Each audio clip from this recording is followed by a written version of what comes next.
First off, we spoke a year ago when you released the first version of Friends and Family. Yay!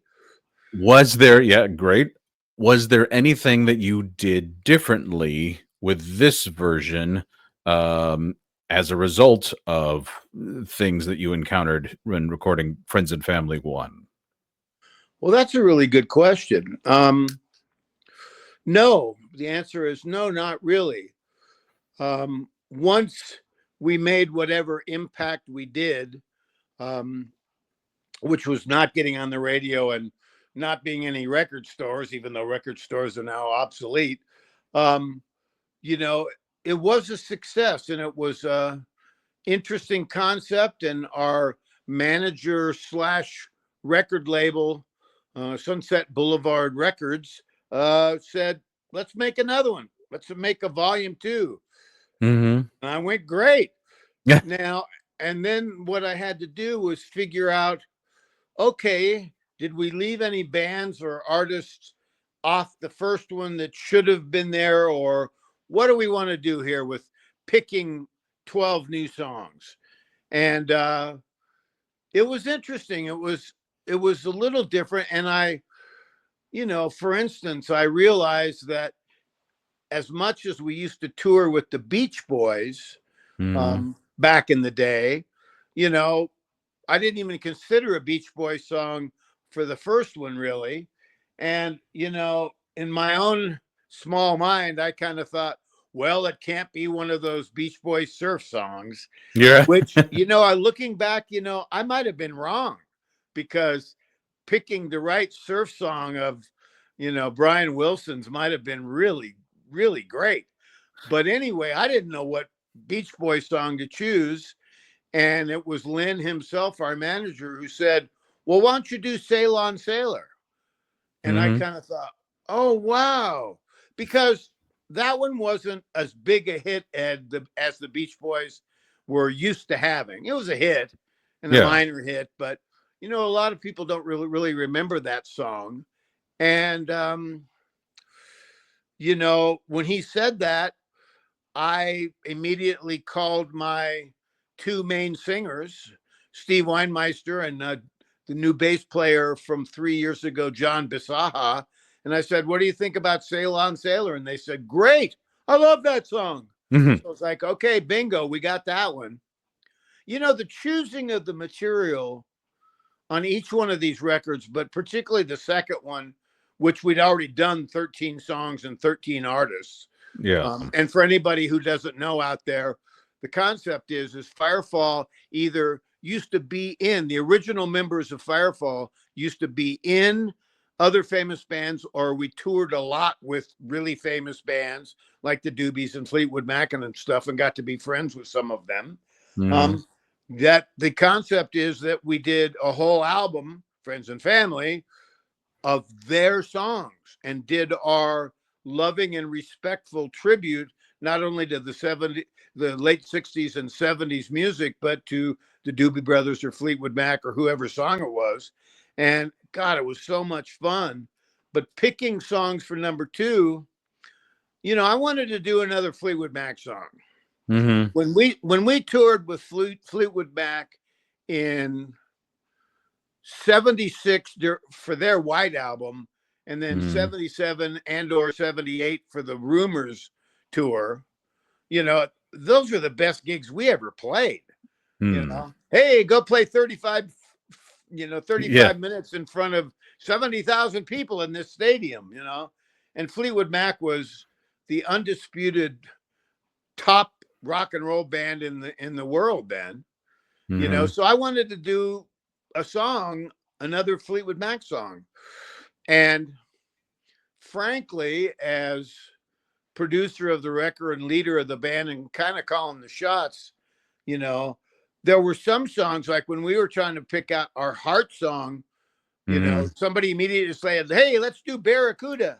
And I went, no. Right. That's the girls. That's their song. And we picked a Mm-hmm. different song. And I was kind of like that with Fleetwood Mac because, and our bass player, great vocalist, John Bisaha, when we were thinking about another Fleetwood Mac song, he said, How about Go Your Own Way? I'd love to sing that. Now, Go Your Own Way is maybe my favorite Fleetwood Mac song. You know, Hmm. it's hard to pin down when there were so many great songs by those guys.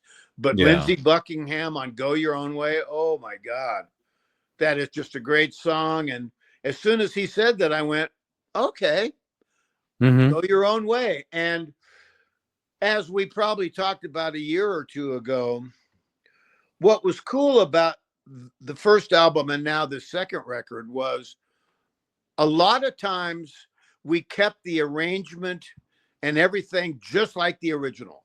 Hmm. Now, it was Steve Weinmeister singing Firefall's version of those Dan Fogelberg songs that, you know, so it was going to sound different anyway, Yeah. you know. But a lot of times as lead guitar player, when the solo was crying out for the solo that everybody's familiar with, I just learned the solo, like of Dan Fogelberg's, and pretty much played it, you Hmm. know, with maybe a little bit different phrasing or a different lick here or there. But a Yeah. lot of times I wanted to keep some of those songs really right in the pocket and record them like they had been. Yeah. And, Yeah.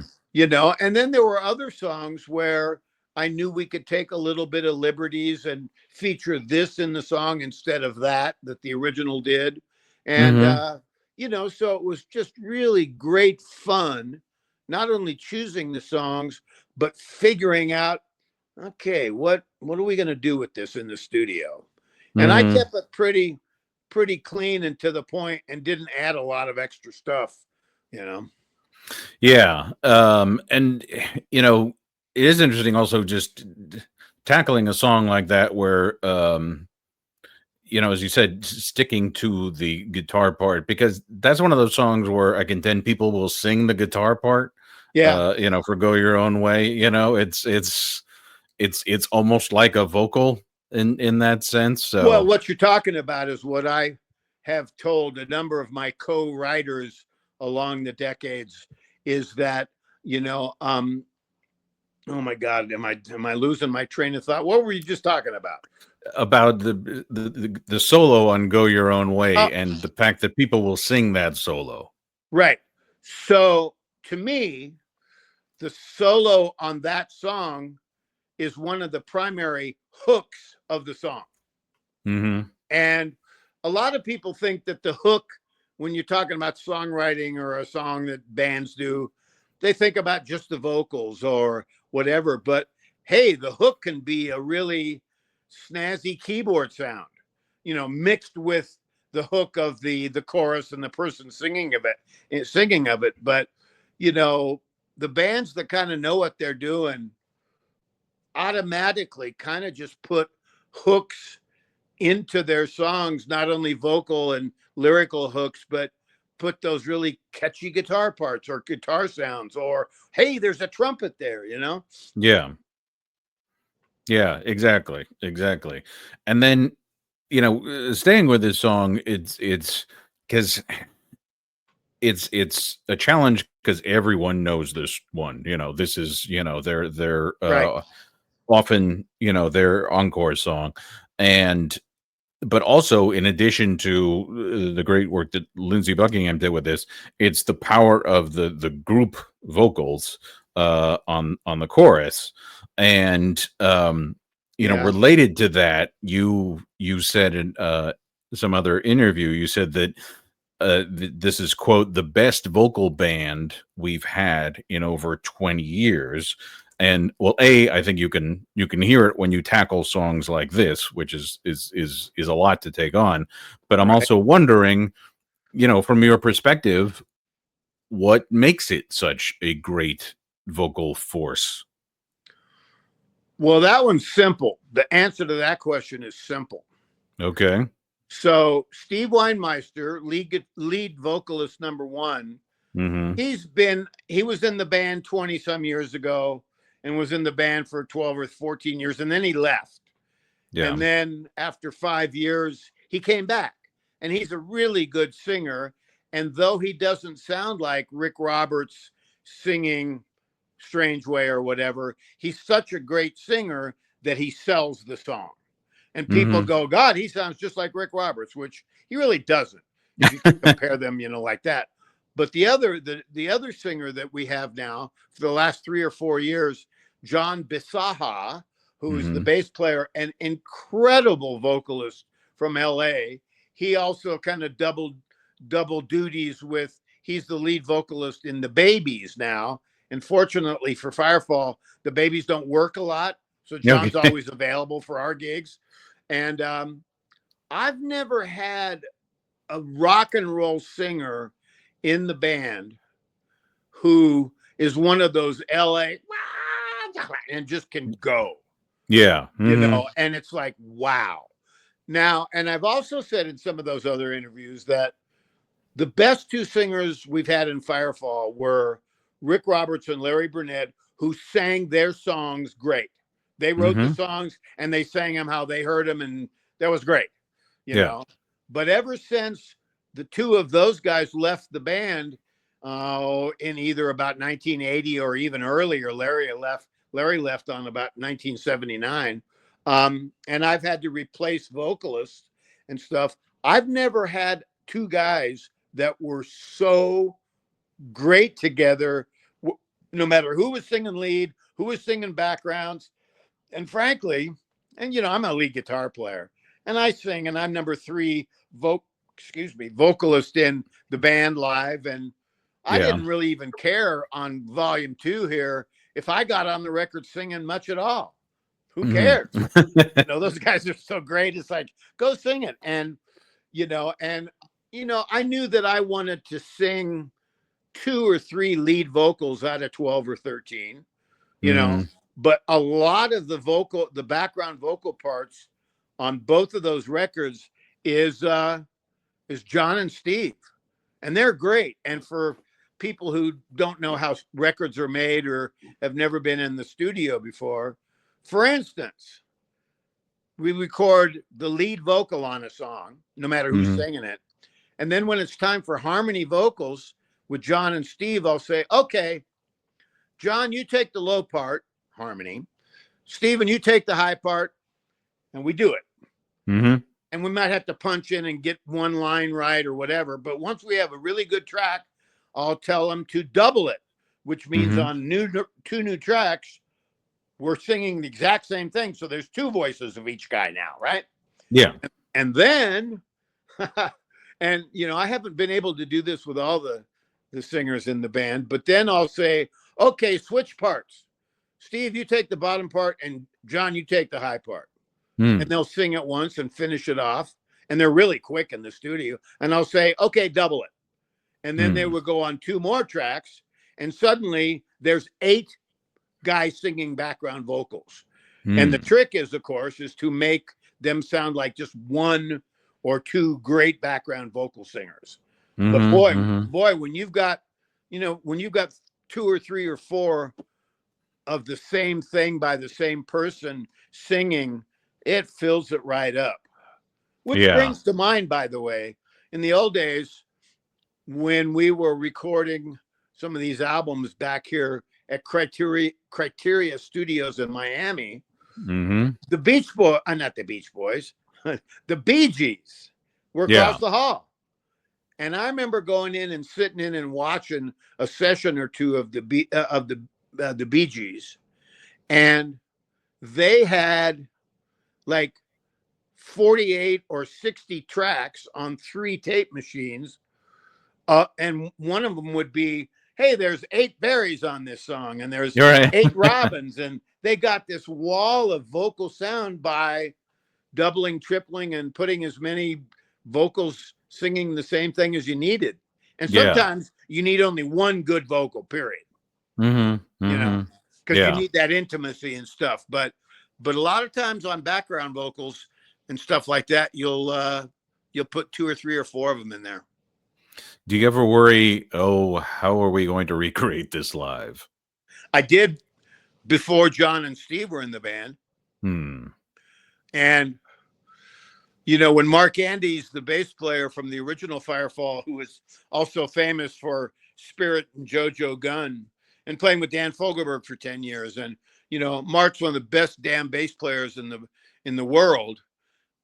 but he ended up having to sing a lot of the high parts, and he wasn't a natural high singer, you Yeah. know. And with Gary Jones, the lead vocalist then, and Mark singing with me singing, the blend, we did as good as we could do, but live, it was not as strong as it probably should have been.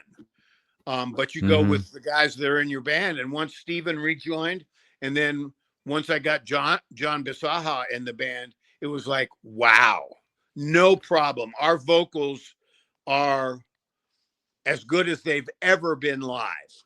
Mm.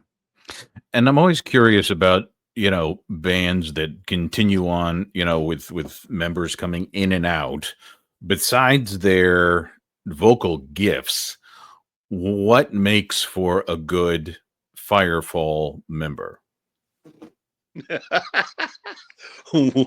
Well, I'll simply say as a starter that our two lead vocalists back in the original band both had either drug or alcohol problems.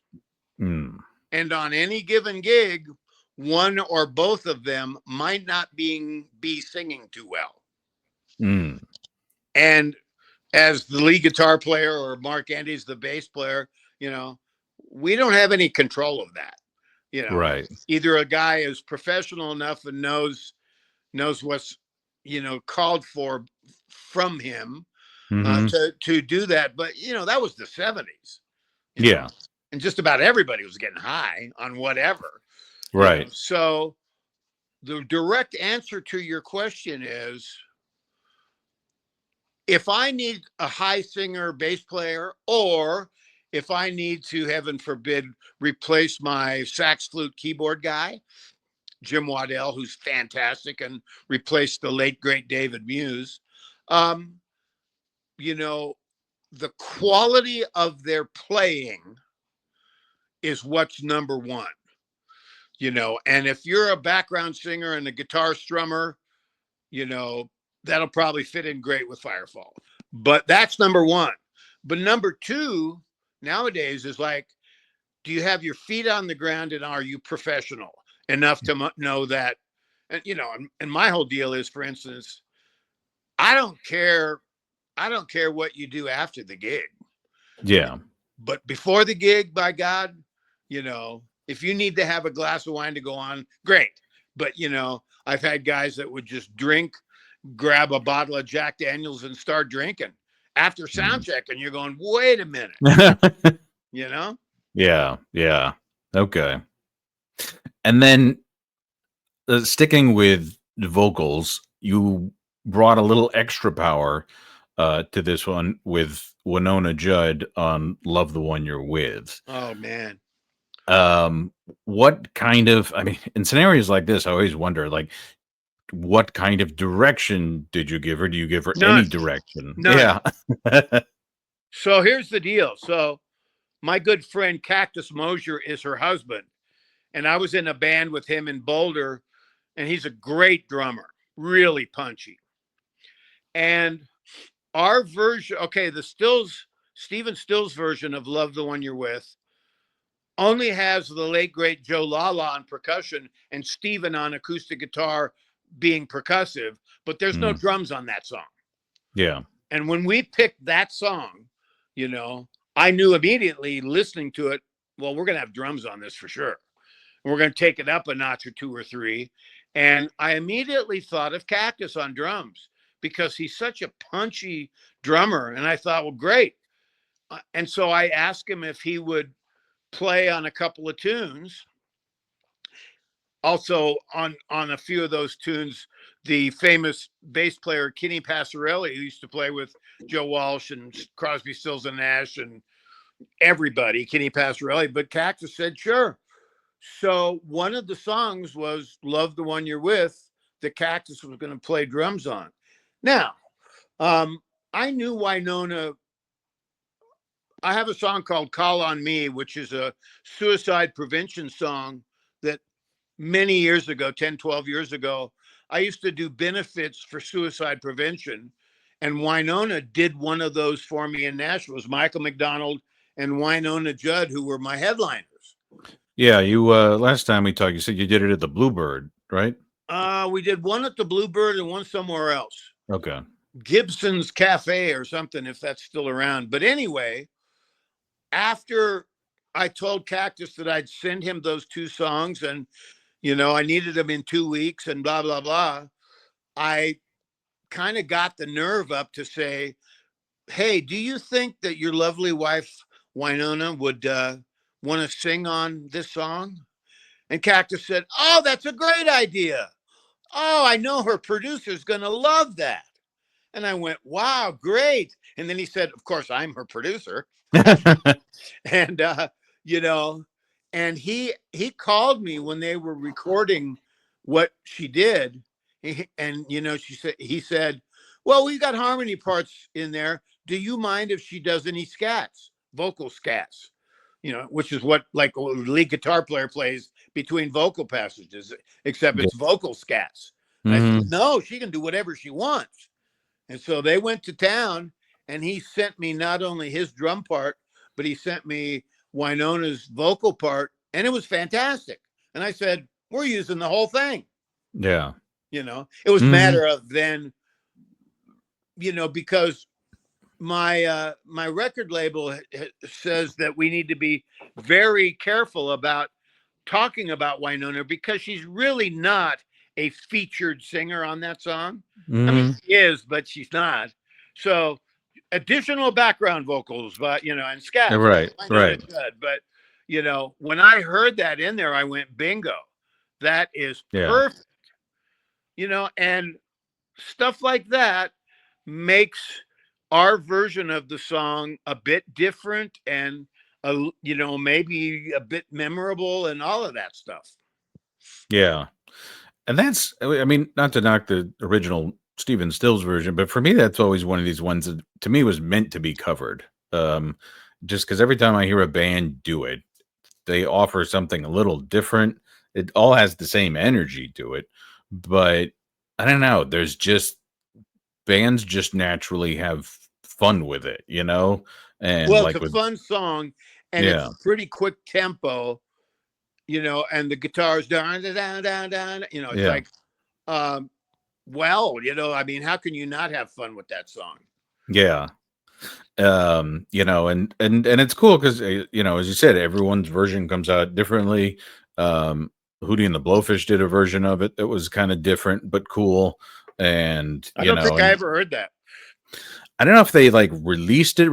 It was on this tour video they did way back in the 90s, where at the end of the show they cover it. But yeah, and it's just all different and very interesting. And it's, to me, so it's one of those songs like, okay, it's in some ways meant to be covered. On the flip side of that is, I don't think I've ever heard anyone tackle Kenny Loggins' "I'm All Right" before, because that's probably such true. I don't think I have either. It's a quirky tune. It's a lot of people associate it with the film. There's these different effects that go on in the original, and so I was quite surprised and impressed when I saw that on the track list, because I'm like, oh wow, I'm like, that is a great song. How did you like it after you listened to it? Oh, I thought it was great.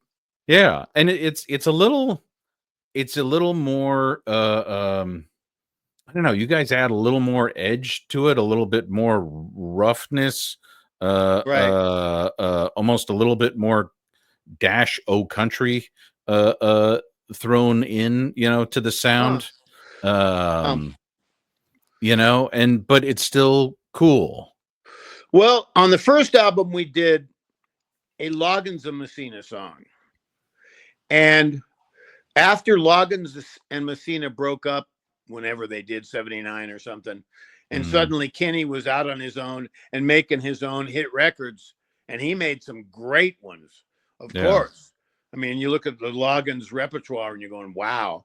And we were really good friends with drummer Tristan Bowden and the late great George Hawkins on bass. So and in fact, Tris and George were even Firefall's rhythm section on our Clouds Across the Sun record, or one of the records we made. And we got to know Kenny pretty well, and they were always great gigs. And Kenny packed them in, to these basketball arenas or, big theaters around the country. And that was one where I kind of thought, well, it's down to That's All Right. And I can't remember the other two that were in the top three. Mm. And that's when I put it to the band and said, what do you think? And Steve and John, both singers, said, let's do it. I'm All Right. That'd be fun, Mm. and that was the main deal. It was fun. And I know that our band and me as a producer, and that we can make good records. And if it's a Kenny Loggins song, cool. And you have to be careful every step of the way, because there is a point, when you're making a record and you're almost done, you haven't mixed it yet, it's not finished, where you go, hands off, don't add anything else. Hey, how about some strings? No, let's not add anything else, Mm. because you make the decision that there it is, let's mix it. We got all the parts together, and it's kind of, frankly, like, and I may have said this to you last time, so I'm a painter. And when you're staring at a blank canvas and you've got your brushes and paints out, even if you have an idea, I'm going to do a painting of this, whatever that is, Yeah. you're on a blank canvas.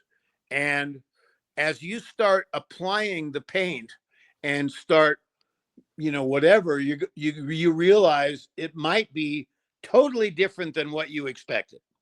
And Mm. well, let's go with it. Let's go that direction, and be looser with the strokes, or more careful with colors or whatever. But making a record is kind of the same thing. You listen to what you got, and a lot of times when I'm listening, I'll go, man, we need some double time in the chorus. Okay, tambourine and a shaker. Here we go. And you Mm-hmm. add a shaker and a tambourine because the chorus is crying out for double time. Stuff like that. Yeah. Well, no, I mean, and I've heard similar. Recently, I was doing an interview with the band Sister Hazel, and they were talking about their latest album. And one of the things their guitarist brought up that he especially liked about the process of this one, he said, was they weren't so overly invested in the demos. And he said, a lot of times bands, they'll come up with a demo and then they work really hard to recreate exactly the demo in the studio. But they were more open to, all right, well, let's actually sit with it and see where this starts taking us, which seems akin to your painting example, where it's like, all right, you have an image in your mind, but then as you start applying paint, maybe some other ideas start popping up, and it's best to go with that rather than just be Right. no, that's not part of the vision. Well, the thing is you have to be flexible enough in the vision once you start, Mm-hmm. because just like that canvas, which is blank. Oh, and I'm going to paint a field of horses. Okay, great. And then all of a sudden, it's not going to be a field of horses anymore. It's something on its own, and you're create. So you have to be spontaneous in the studio, and particularly, and some bands don't ever get this.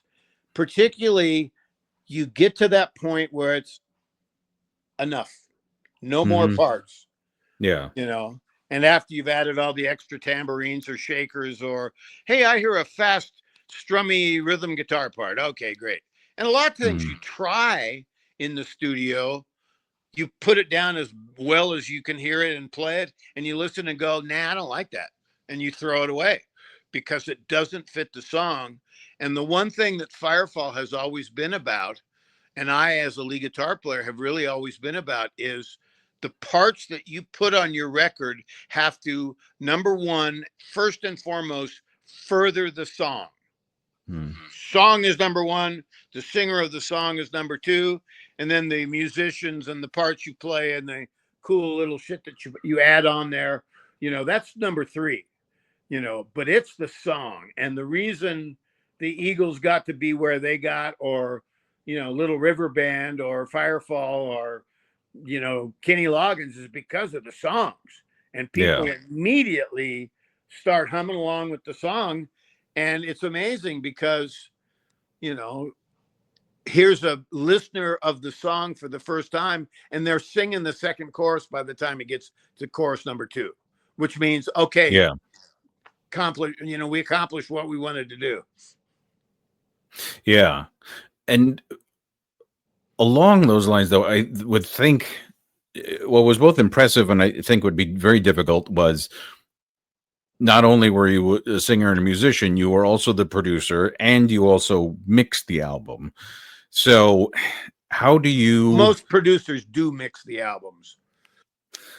But how do you, like, let's say, not go into producer mode while you're playing the solo? And how do you not go into musician mode when you're producing and looking at the big picture? Well, I'd have to say that going into that, as you're playing a solo, thinking a little bit like a producer isn't a real bad thing. You got to put the producer over where he needs to be and not mess up and get in the middle of what you're playing.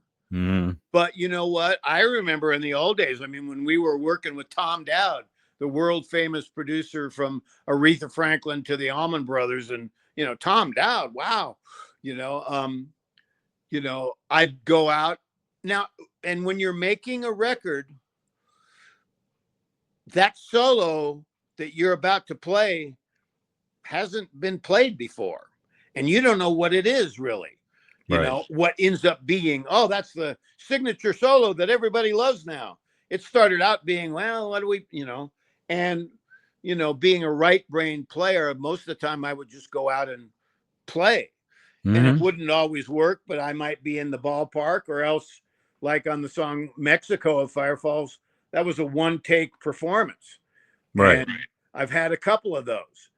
And I had no idea, for instance, on You Are the Woman, my signature guitar solo on that song, that took me a little bit to formulate when we were in the studio, but boom, there it was. And I knew, okay, that's the first half. Where do I go from there? And then I'd experiment. Okay, that'll work. Oh, and then play it.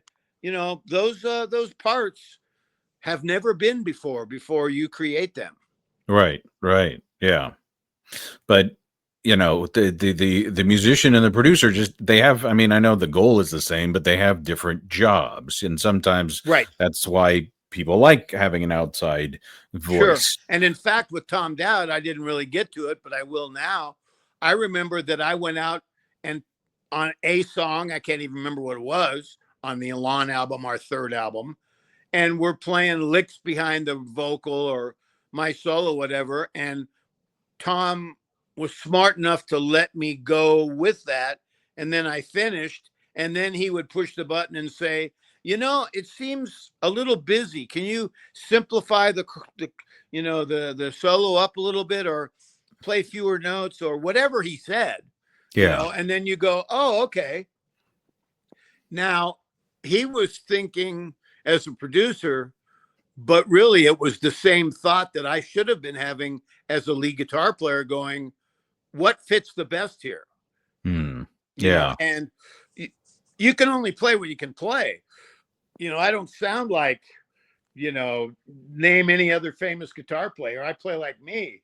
And with my sustain on my amp and, my melodic thing that I kind of learned from my, internationally famous guitar teacher when I was, 9, 10, 12, 13 years old. His name was Johnny Smith, and he had like 14 jazz albums out. That taste is not so much what you play, but what you don't play. Right. And the spaces you leave. Yeah. And playing a solo is like having conversation with your listeners, and you don't want it to be blah, blah, blah, blah, all the time. Right. And I don't know, but it's weird because I know it's always you, but like, it does have that Buckingham sound when you're doing Go Your Own Way, and yet when you go over to Mr. Soul, it has that much more abrasive Neil Young guitar sound, and so it's you, but Well, you that's a good example, and I have to tell you, pardon me for interrupting, yeah. that I'm really proud of Mr. Soul. Hmm. Not only does Mr. Soul, um, we asked Richie Furay from the Buffalo Springfield to sing on that, and he Right. ended up singing on Firefall's version that I sing the lead vocal on. He sang the same background vocal part that he did in 1968 behind Neil Young on the Buffalo Springfield song. I saw that And in to the me, liner that's notes. historic. Yeah. But that's the guitar part. I mean, I usually play a Les Paul or my Paul Reed Smith and something that's got more, Hmm. sustain and power to it. But I have a great old Telecaster that I play rhythm guitar on in the studio all the time, and sometimes take solos on it. But it's a different sound, and that's what Neil was playing. He was playing a Telecaster, Fender Hmm. Telecaster, and I I don't remember on our version of Mr. Soul. I think I kind of copped. I didn't copy, but I think I kind of copped Neil's opening licks to the song because they're familiar, and anybody who knows that song would go, "Oh, that's great," Yeah. But when it came to soloing and playing that long extended solo, I just kept Neil Young in my head and in my heart and just played whatever I felt. Hmm. Hmm. And the licks that I play aren't what Neil played, but they were played a la what Neil Young might play. And I'm really proud of that one because, real Yeah. abrasive at times. Yeah. Well, I mean, that's the thing. I mean, and that's what's kind of fascinating about this album is, again, Lindsey Buckingham, his stuff is more of the low growl, where the Neil Young guitar parts, like Neil's vocals, are just higher and more abrasive and stuff. And so you're Right. playing different notes, but it's still the same feel, which is quite fascinating. Right. And of course, you know, each amp that you play through sounds a little different. And some amps that you play the same guitar with the same fingers through sound totally different, Yeah. and then different guitars sound at times really different. And in my case, playing the Telecaster suddenly gives me some of that country rock, thing that I don't have when I'm playing a Les Paul. So there's so many things that add up to a guitar sound that you hear on the record, Yeah. and the thing is that you have to keep an open mind because the guitar sound you think sounds great coming out of your amp when you're playing it, as you're playing it, you go in and listen through the speakers and go, wow, this is more distorted than it should be, or I think I need to, whatever. And Hmm. you might use a different amp or whatever. But I mean, the best example of guitar sounds is listen to any Beatles record. Oh my God. They would make one guitar sound, and that would be one of the primary hooks of the record was the guitar sound. Oh, yeah. And just unbelievable. Either George Harrison or John Lennon, and and playing the right thing for the song at the right time. Yeah. Right. And one other thing I was worried about or wondering about with this project is, have there been times when you're more influenced by, a cover version of a tune than the original? No. And okay, because I wonder, just because um, with the Birds, so you want to be a rock and roll star, um, that I like the original, but for some reason I always sometimes lean toward there was a live version that Tom Petty released of that Huh. song, which was really cool. And Right. certainly nothing against Roger McGuinn and the guys. Um, and it's so sometimes when I hear people cover that song, I swear they're covering more the Tom Petty version than the original Birds Oh, version. I'd never really thought about that. In our case, for about 6 or 8 years, we would close our live shows with Rock and Roll Star. Mm. And so the band played it how we played it. And Mm-hmm. I played, I played McGuinn's 12-string guitar hook Mm-hmm. playing the line on my lead guitar part. And, Okay. but we played it for a long time. And it's interesting, when we were going to do a bird song on the first Friends and Family album, we did Rock and Roll Star, recorded and pretty much finished it. And then I kind of started thinking, that Gene Clark song, and now the title is slipping my mind. I wanted to do a different bird song. So we Mm. cut that one, and I had Rock and Roll Star in the can. And Yeah. so when we got the opportunity to make volume 2 of Friends and Family, we already had one song pretty much done, Rock and Roll Star. Yeah. And I don't remember, frankly, particularly having recorded, and we're talking about 25 songs on 2 records now. I don't even think I put a 12-string on our version. I think Mm-hmm. I just made my guitars sound jangly so that maybe the uneducated listener would go, wow, that sounds like McGuinn's 12-string. Right. Right. Yeah. Yeah. Well, you hit the main points, if you will, of Right. the guitar part, and a guitarist could probably hear, oh wait, there's some stuff that's missing, but the average listener would be like, oh no, it sounds exactly like, because they know the main section. Right. Yeah. Yeah.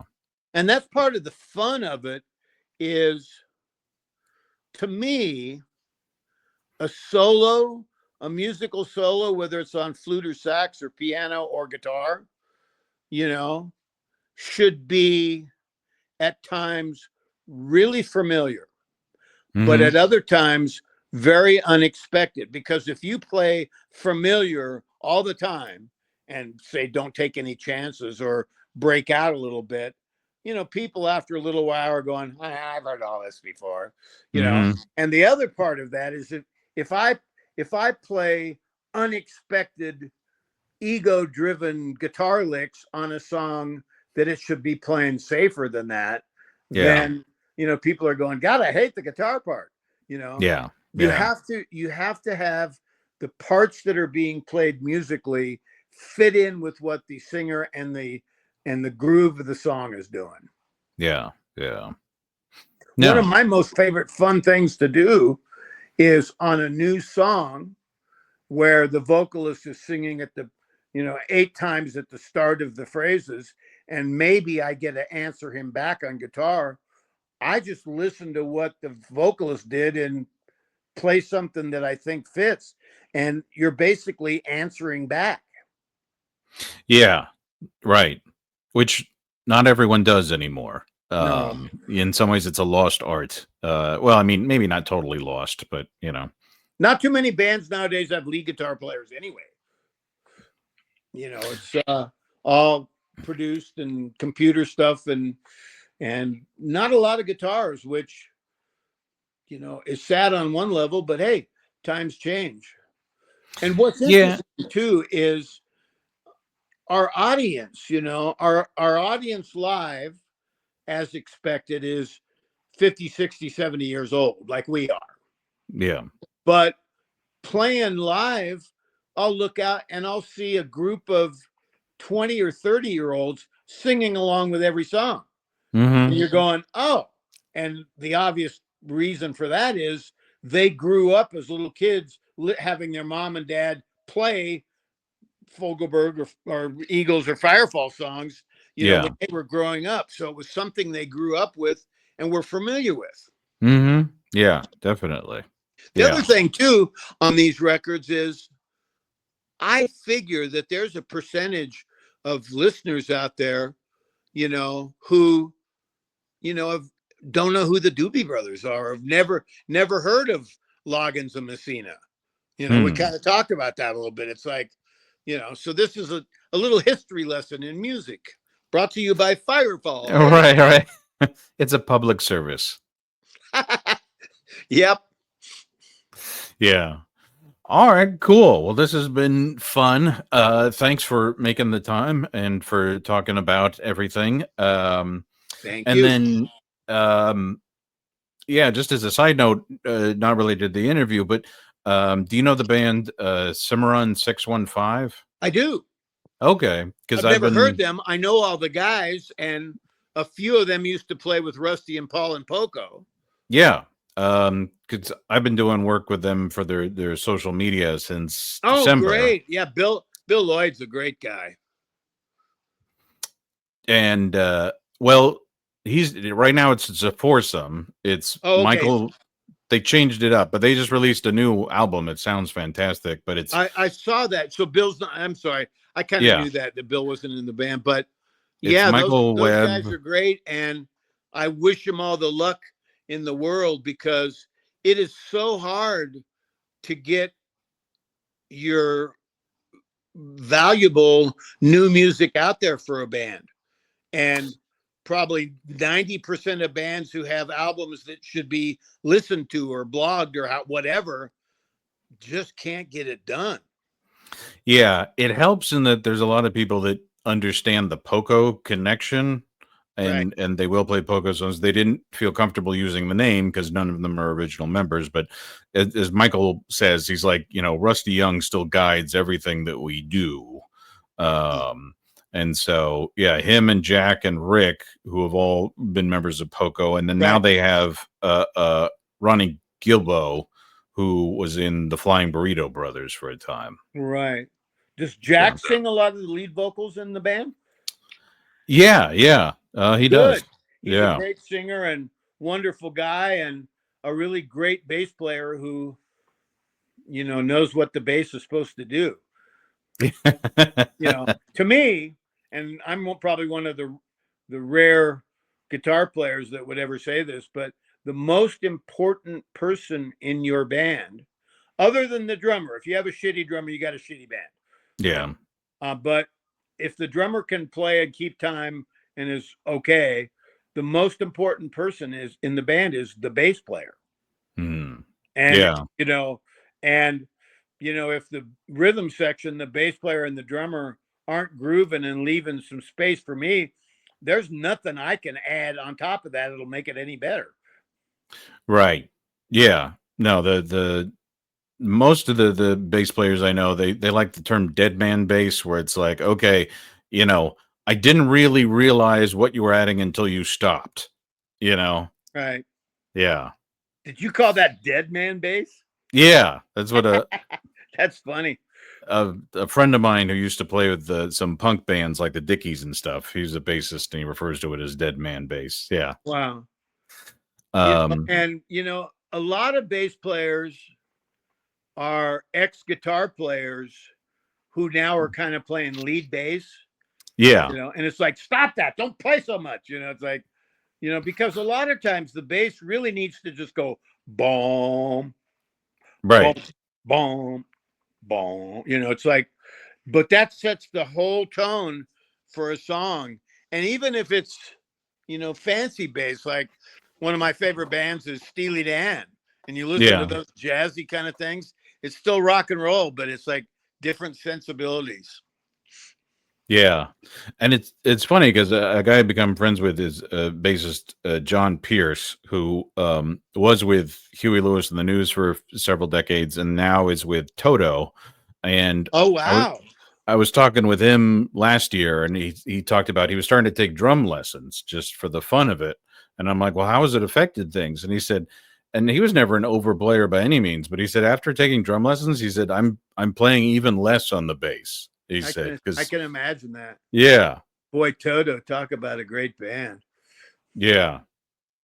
Yeah, he and Steve Lukather grew up together. And Hmm. so, as soon as Huey came off the road, Steve called him up and said, I know you're free. There But you go. yeah, but they sound fantastic now. Yeah, Lukather, he's at the top of the heap, top of the guitar world. He's great.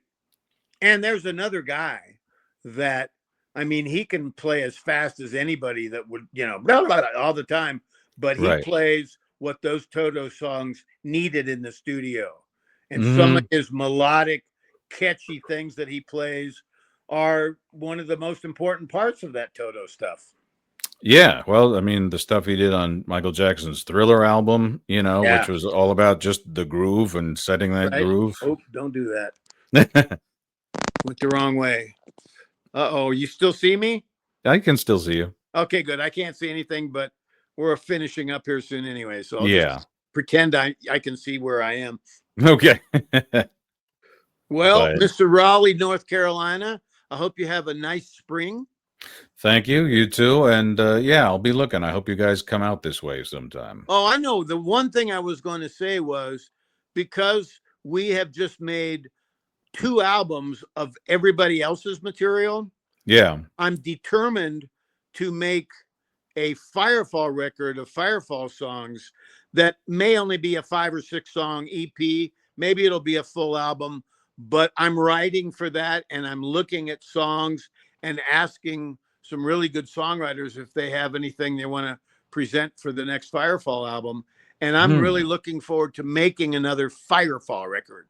Okay. Cool. And it'll be interesting to hear how all this covers has influenced how you tackle new material. There you go.